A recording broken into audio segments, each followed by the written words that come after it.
She has brought honor to the Philippines in several ways. She was deemed one of the 100 most powerful women in the world by the Australian magazine.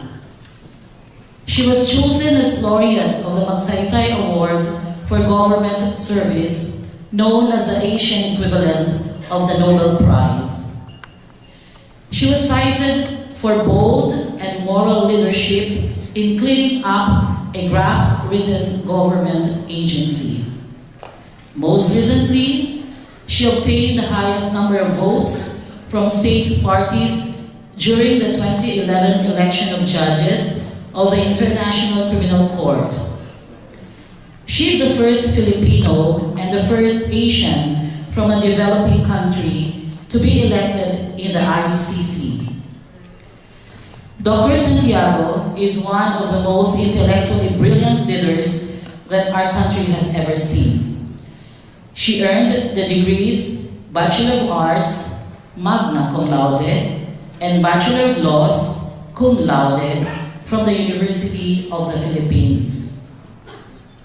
She went abroad and earned the graduate degrees of Master of Laws and Doctor of the Science of Jurisprudence from the University of Michigan. Miriam Defensor Santiago, Senator of the Philippines.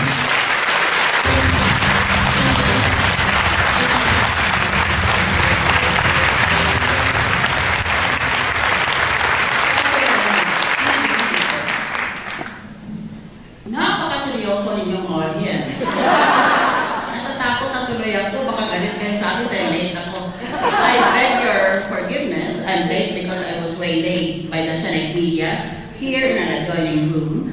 They wanted a press conference on the latest news, late-breaking news about the plunder cases against certain senators.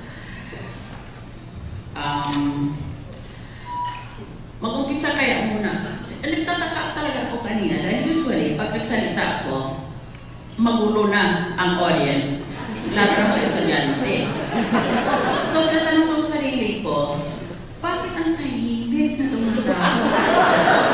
So, I went over and I asked my neighbor, do the pathologists mostly work with the dead people? Because that will make it understandable. Don't worry about that, because I also work with dead people in the Philippine Senate.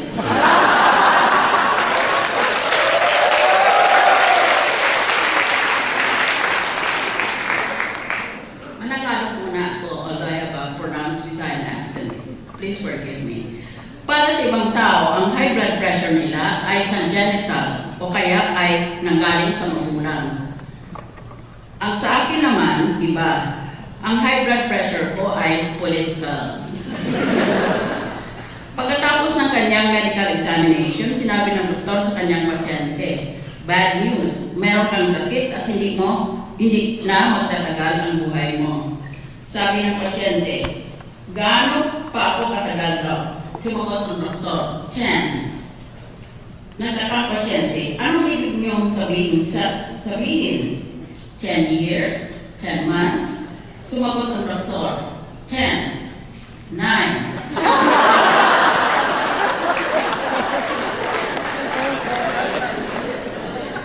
Iba namang doktor, sinabi niya sa kanyang pasyente, meron ka na lang 2 linggo bago ka mamatay.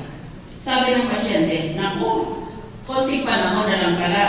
Pero dok, kulang po ang 2 linggo para mabayaran ko kayo. Doktor, ganyan. May 6 na linggo pa ba? May 3 doktor, pinag-usapan kung anong pasyente pinapadaling operahan. Sabi ng una, electricians, everything inside them is color-coded. Sabi ng pangalawang doktor, librarians, everything inside them is in alphabetical order. Sabi ng pangatlo, politiko, ang pinakamadali, they have no brains, no guts, no hearts, and no balls.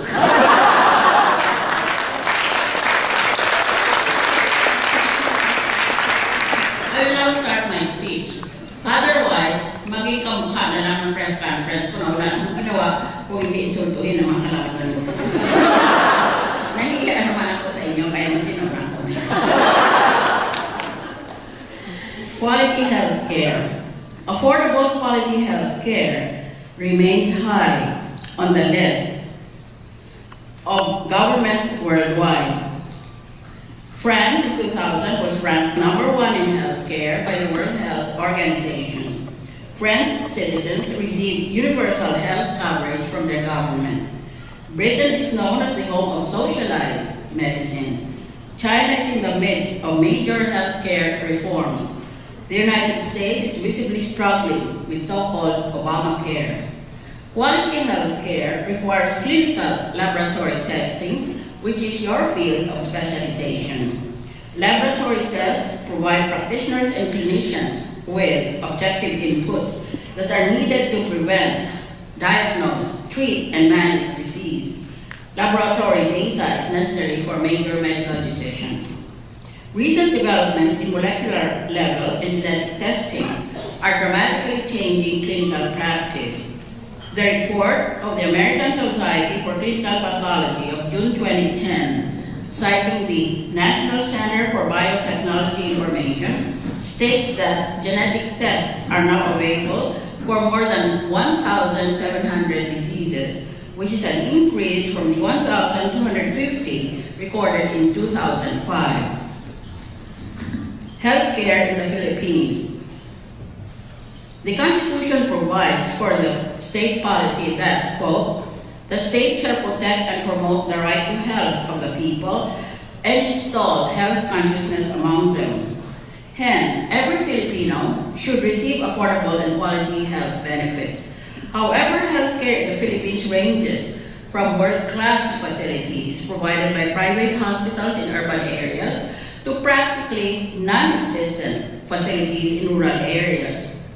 Shortage of doctors and the high concentration of health professionals in urban areas is a perennial problem.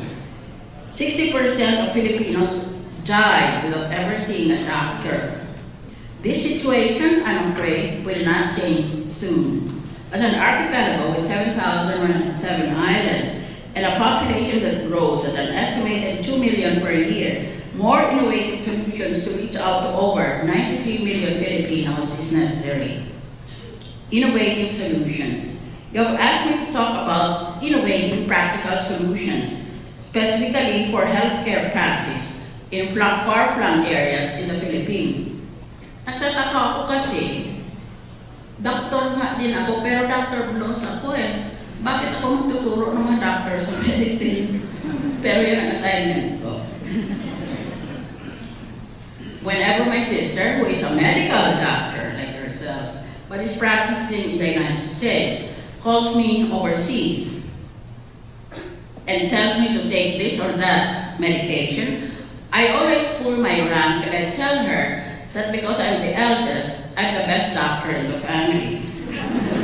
Several practical solutions have been tried out by several countries, usually through the use of technology, ranging from the simple to more sophisticated means. This practice is known as telemedicine, and its branches can be in several forms, one of which is known as telestroke.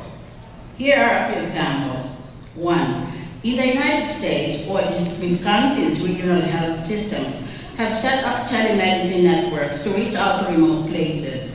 The first to implement telemedicine in this state was Marshfield Clinic in 1997, which was linked to 2 small towns. Today, the multi-site clinic makes doctors in 45 different specialties available by 2-way broadband video connection at 60 locations. 2. In Mexico, the Medicina a Distancia program uses software and different types of equipment to gain access to patient electronic medical records. This is then transmitted to the faraway doctors who can select and see everything necessary to make an effective diagnosis and prescribe immediate treatment for a patient in the vicinity. 3. Telemedicine in the Philippines is in its experimental stage through a collaborative project between the UP, Manila, National Telehealth Center, and the Department of Health. Currently, it is practiced in 198 towns with 5 priority sites determined by the DOH. According to a former director of the UP Manila National Telehealth Center, the project is not too costly because with the use of a cell phone, a doctor in the barrio or in a site where there is no doctor can contact the central network, which can then refer the doctor to the nearest specialist. Here are examples of how the project works. A young doctor with a cell phone seeks a unique skin problem among the tribesmen. B, using his cell phone camera with patient consent, he refers the case to Manila. C, dermatologist recognizes the problem as a rare skin disease and asks for more examinations. D, young doctor complies with and sends confirmatory images. E, patients get treated appropriately and in a timely manner. So far, the project has generated many case referrals, topped by 715 case referrals in internal medicine. Challenges and solutions in pathology medicine. Today's medicine raises challenges and proposes prescriptive solutions. Dr. Bruce Friedman, professor of pathology and informatics expert at the University of Michigan Ann Arbor Medical School, diagnosed 5 challenges facing pathology and laboratory medicine today. Dr. Friedman has proposed solutions for these challenges as follows. Challenge number 1, pathology has become too narrow. Many pathologists have retreated from clinical pathology in favor of anatomic pathology. Likewise, resident training is overly focused on surgical pathology with insufficient attention to the molecular basis of the disease. Solution: dissolve barriers between anatomic and clinical pathology and merge with pathology informatics for unified departments. Also, train residents to have a comprehensive understanding of both molecular and morphologic comprehension of disease. Challenge number 2, pathology lacks influence and political power. The role of pathology and pathologists is underappreciated by clinicians and administrators in hospitals and health systems. Solution: begin dialogue with radiology and consider creation of departments of diagnostic medicine, combining pathology and radiology. Also, begin process to merge or strongly affiliate the major professional societies in pathology and lab medicine. Challenge number 3, product line in pathology needs revamping. The majority of laboratory tests are commoditized, but it can break out of this cul-de-sac with molecular pathology. Tissue banking is also pursued only by a small number of pathology departments. Solution: facilitate translational research to increase speed of new tests from branch research to laboratory and create a national integrated collaborative network of tissue banks affiliated with pathology departments. Challenge number 4, pathology informatics requires emphasis. Informatics is given insufficient attention in pathology departments, even though it is a major value-adding step. Pathology and lab reports are dull and unimaginative, so there is a need to convert to web-based, quote, smart reports, unquote. Solution: emphasize informatics both in training programs and in practice. Challenge 5, training and education needs to be enhanced. There is insufficient managerial and entrepreneurial skill set that would facilitate the expansion of the pathology domain. Solution: encourage high-level management training for medical technologists and encourage and stimulate entrepreneurial efforts by pathologists. In conclusion, I would like to thank you, together with my family, my community, in fact, with the rest of our nation, for your distinct service to the Philippine public, although you are frequently unnoticed or ignored. I would like to say, for the record, that if I will be of service by filing the proper bill in the Senate, I will be happy to work on any draft that you might submit to me.